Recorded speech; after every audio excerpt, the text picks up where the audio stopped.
Sur ce marché de Noël, on croise d'étranges personnages. Welcome to Rochester Castle. Hello. Hello. Welcome to Rochester Castle. Enjoy your Christmas shopping. Il y a là-bas le soldat Richard Doubledick. Il est présent dans les contes de Noël. Et il y a aussi un autre gentleman qui cherche la reine Victoria. Et moi, je suis Nancy du roman Oliver Twist. Autant de personnages sortis de l'imaginaire de la célébrité locale Charles Dickens. Rochester, son château en ruine, ses maisons victoriennes nichées dans un méandre de la rivière Medway, c'est dans ce décor que l'écrivain a passé les meilleures années de sa jeunesse entre 1817 et 1822.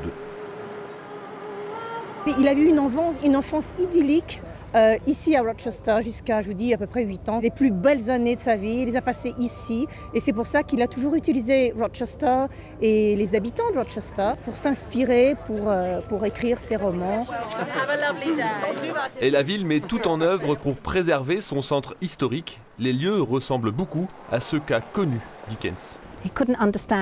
Il ne comprenait pas comment cette horloge pouvait tenir en l'air. Alors il se dépêchait de passer dessous avec les mains sur la tête, comme le ferait un enfant. Le folklore dit que la nuit de Noël, à minuit, le fantôme de Dickens apparaît ici. Avec une montre à la main, il contrôle l'heure affichée par l'horloge. Mais la légende ne dit pas combien de bouteilles vous devez boire pour voir ce fantôme.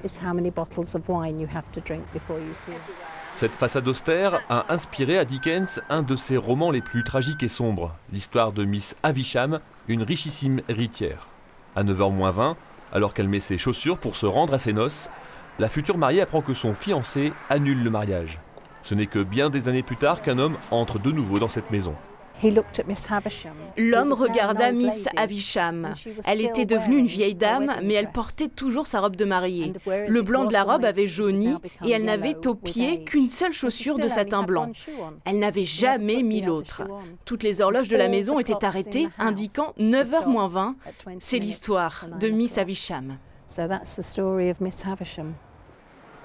Autre étape incontournable sur les traces de Dickens, ce chalet où il a écrit 5 romans, le dernier restera inachevé.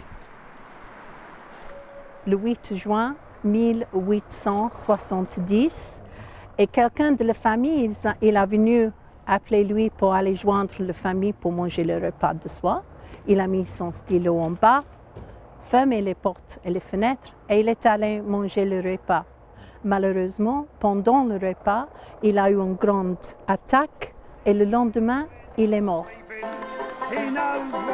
Pour célébrer Dickens, Rochester organise un festival chaque premier week-end de décembre, mais l'an prochain, c'est tout le sud de l'Angleterre qui fêtera le bicentenaire de la naissance du créateur d'Oliver Twist et de David Copperfield.